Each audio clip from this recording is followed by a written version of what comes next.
Welcome back to the GCN Racing News Show. Coming up this week, Tadej Pogačar and Jonas Vingegaard are back, but what have we learnt from their first competitive outings of 2025? I'll be looking back at the UAE Tour, Volta Algarve, Volta Andalucía, Clásica de Almería and the women's Clásica de Almería. This week in the world of racing, we learnt that a speed bump after the finish line is less of a hazard and more of an opportunity. Tom Pidcock there, after taking his fourth win in 3 weeks on the road.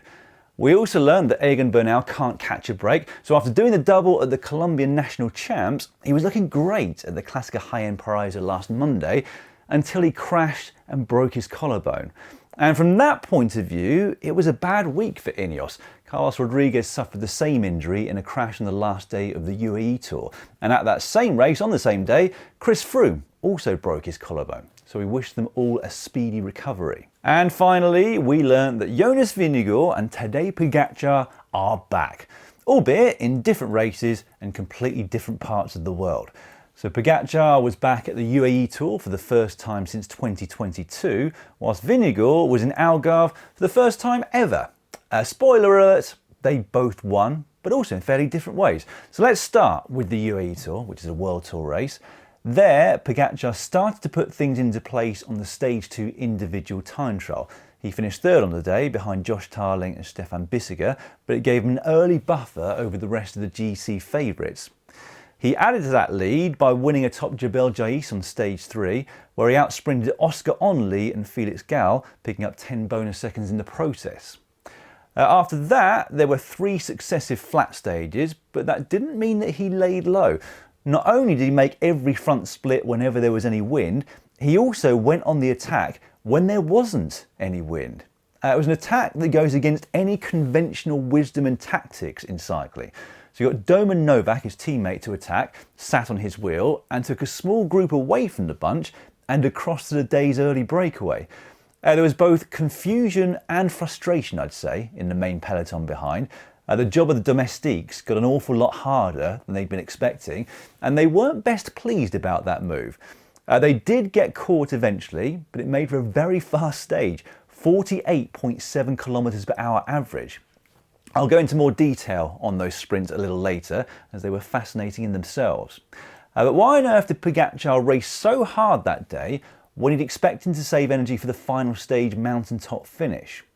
Well, my theory is that he was fearful of detraining.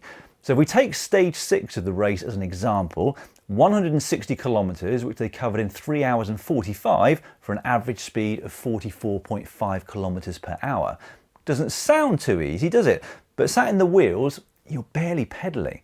I was actually looking at the Strava file of Alistair McKellar of EF, so he averaged 139 watts that day and 111 heart rate, while still finishing on the same time as the winner Tim Merlier. For any pro, that is just a very long recovery ride, but for Pogačar, it's a 4-hour walk in the park. Now, one day like that is probably fine, but once you start to factor in the travel to and from the race, the 2 days prior to the race where they're not doing huge amounts of training, the time trial itself, which is only an effort of 15 minutes, plus warm up and cool down of course, and then you start to see that if flat stages are too easy, there is a real risk of getting home with worse fitness than you went out with. Now, of course, you could also validly argue that he was bored on the day or that his sponsors wanted him to put on a show in the local area, but I'm almost certain he wanted to get in a good workout that stage. Regardless, he certainly got a decent workout on the final stage. On that one, Soudal Quickstep split it in the crosswinds not too far from the start and prized a group clear that would fight it out both for the stage and for the general classification. No surprise really that Pogačar was head and shoulders above the rest there. He took his second stage win and his third GC win at the race from 3 participations. Judo Ciccone of Lidl Trek took second on the stage, whilst the ever-consistent Peo Bilbao of Bahrain Victorious took third. And that, in fact, was where those two finished on the general classification as well. Anyway, it means that the last time that Pogačar didn't win his first race of the season was all the way back in 2019. That was his first year as a professional rider, and he finished way down at the Tour Down Under in 13th place. To this day, that remains the only stage race in which he's finished outside the top 6. In fact, I was looking yesterday, so since turning pro, he has started 25 stage races and he's won 17 of them. But the most mind-boggling stat of all, at least in my mind, and I'm repeating myself here, is that he's never ever pulled out of a stage race. Not as a junior, not as an under 23, and not as a pro. So in total, he's ridden 335 stages of UCI ranked stage races. So to not get sick enough or to not crash badly enough to withdraw is something I don't think I've ever seen before. Pogačar's unique ability is far more than a very high power to weight ratio. His bike handling, his positioning, his immune system, it's everything that makes him the best rider in the world right now, and one of, if not the best we've ever seen. Now, given the field that was present at the UAE Tour, there's not too much we can glean about Pogačar's level compared to last year. However, he's certainly not had a winter of overindulgence off the bike. We can know that for sure. Meanwhile, in Algarve over in Portugal, we got to see Jonas Vingegaard race for the first time since he won the Tour of Poland last August. He was up against former teammate Primož Roglic, but they weren't the only two big names there. Almeida, Tiberi, Alaphilippe, Christen, Morgado, Gegenhardt and Gregoire were also present, and that's just some of the GC contenders.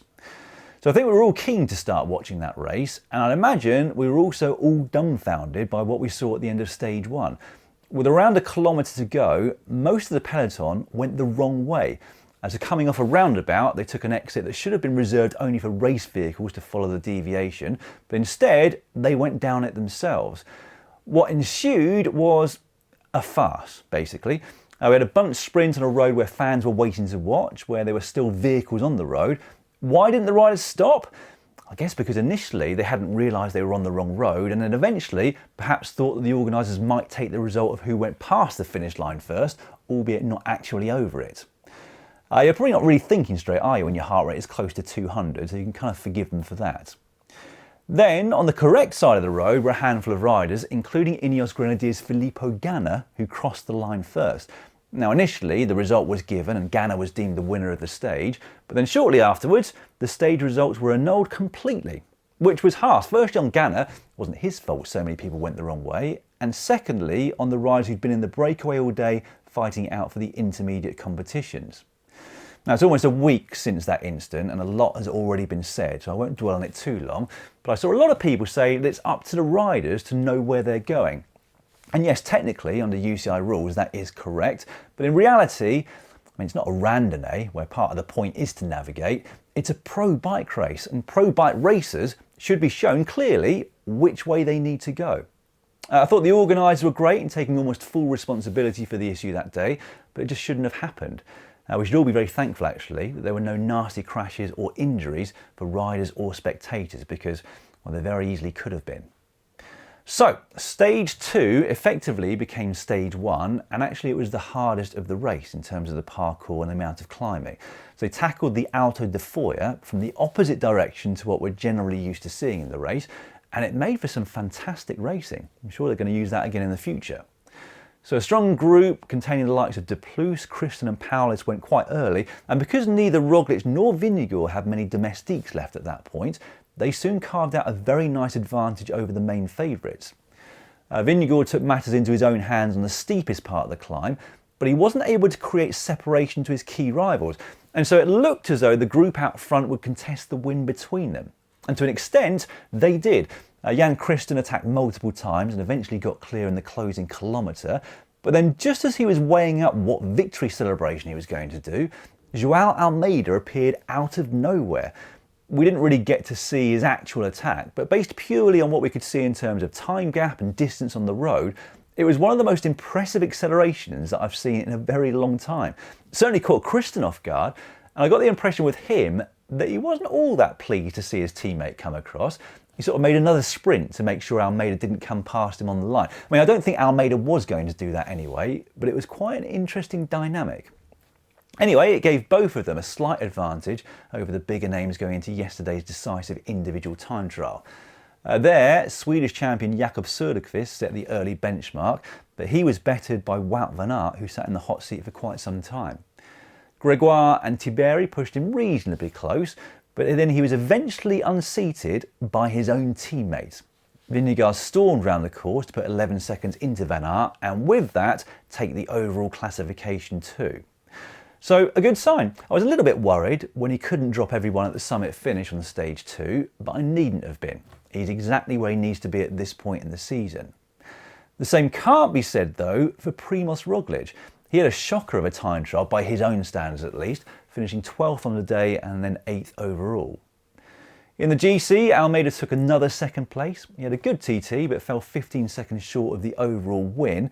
Great to see Laurens de Plus, though, looking so strong. He took 3rd overall for Ineos. Jan Christen would have been disappointed, I think, as well. He slipped from 1st to 9th on that final day.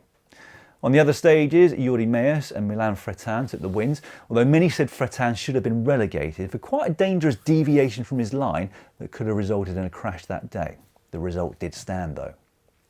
Okay, I'll get back to the sprints over in the UAE Tour. They were quite something, weren't they? Milan won the first 2 battles, the first of which was on an uphill finish on the opening day. He produced some monstrous watts to pass a fading Pogačar and keep Philipsen at bay.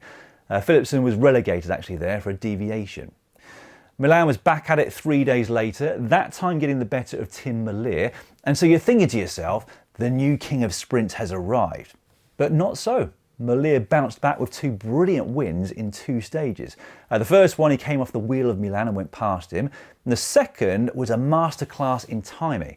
In what was a headwind finish, Merlier realised he was out of position and that he'd have to go early to stand a chance of winning. Now the advantage of doing that into a headwind is that you can still kind of use the slipstream of others to get up to speed, and then by the time you go past the riders at the front, you're going so much faster, there's simply nothing they can do to respond or react. So Merlier and Milan go home with 2 wins each, and that is a rivalry I hope we get to see a lot of this season. They're both scheduled to race the Tour de France in July, and it looks like they will be the riders to beat in the sprints there this year. Right, on to other races. UAE took another overall victory at the Vuelta Andalucía, and the first for Pavel Sivakov since the Vuelta a Burgos in 2022. He and Tim Wellens made the race-winning move on the opening stage, and although they were both beaten to the line by Red Bull's Maxim van Gils, they did manage to get rid of him on the following stage, leaving Sivakov in a commanding position on GC. Pidcock won on stage 2, crossing up over a speed bump, this time which came after the finish line, as I mentioned earlier. There was a speed bump though before the finish line on stage 3, but thankfully it didn't cause any incident. There, Ben Turner of Ineos went on a long one, and Alexander Kristoff had his work cut out to get back on terms. Work that was actually made harder by his teammate getting in the way, not deliberately obviously. But Kristoff did come around both him and Ben Turner in the final to take his 97th career win. And then on the final 2 stages we had wins from the breakaway. Diego Uriarte of Equipo Kern Pharma and Jon Barrenetxea of Movistar claiming those. I'm really pleased for Pavel Sivakov though. He's renowned as one of the hardest working riders in the pro peloton, so it's nice to see him winning again in a stage race. In France, Astana were back at their UCI point farming best, so Christian Scaroni swept up a heap of them, winning both the Classic Var on Friday and the Tour des Alpes-Maritimes overall 2-day stage race at the weekend. There he got the better of an informed Santiago Buitrago. At the Clásica de Almería, Ali Wollaston took another win for FDJ Suez. That actually makes 3 wins from her last 5 days of racing. She beat Linda Zanetti and Dominika Lodicic in what was a reduced bunch sprint. If you missed any of those races, you can catch up on most of them on Discovery Plus and Max, where you can watch a full season of bike racing. Speaking of which, opening weekend is coming up. Omloop Het Nieuwsblad on Saturday and Kuurne Brussels Kuurne on Sunday. Our first taste of Belgian cobblestones of 2025. Wout van Aert is going to be there alongside Jorgensen, and they'll be up against the likes of De Lee, Philipsen, Girmay, Morgado, Mohoric and Pidcock and many more. I really can't wait to watch both of those races because to me it feels like it's there where the proper gritty racing really starts. In other news, Elia Viviani has signed a 1-year deal with Lotto. So the Italian looked like he might be forced into retirement when his contract at Ineos wasn't renewed last year, but he's been given a last-minute chance with the Belgian outfit. And just one more race that happened a little too late for last week's racing news show. Michał Kwiatkowski won the high-end Paraiso Interior this time last week. A bittersweet day for Ineos actually, given what happened to Bernal on the same day at the same race. But what can you say about Kwiato? He's been at the top of his game for well over a decade now, and he's still pulling big wins out of the bag against some really top opposition. Okay, that brings me to the end of this week's show. I'll be back again in a week's time to do a deep dive on Omloop and Kuurne, so I'll see you then.